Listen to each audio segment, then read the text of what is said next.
Monsieur Gomez. Merci Madame la Présidente. Je vais pouvoir m'exprimer très librement puisqu'il n'y a pas de Conseil général en Nouvelle-Calédonie et pas de canton. Et donc, c'est beaucoup plus facile. Hein, on est probablement moins passionné que l'ensemble de la représentation nationale.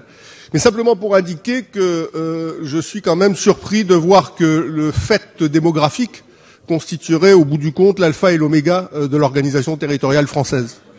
En ce qui concerne la Nouvelle-Calédonie, lorsque sous l'égide de la gauche, d'ailleurs, Michel Rocard en 1988 et Lionel Jospin en 1998, des accords ont été signés, d'abord Matignon et ensuite Nouméa, c'est ainsi qu'on les qualifie. Ces accords ont prévu justement de façon à opérer ce qu'on appelle chez nous le rééquilibrage, une grande île de 400 km avec une capitale qui concentre 80% de la population, comment faire en sorte que le reste du pays puisse être mis en valeur.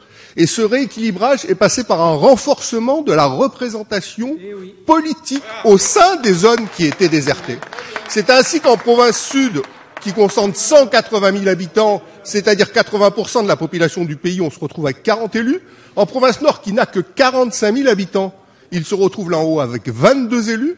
Et dans la province des îles, qui est la province la plus désertée, avec 15 000 habitants, il se retrouve avec 15 élus.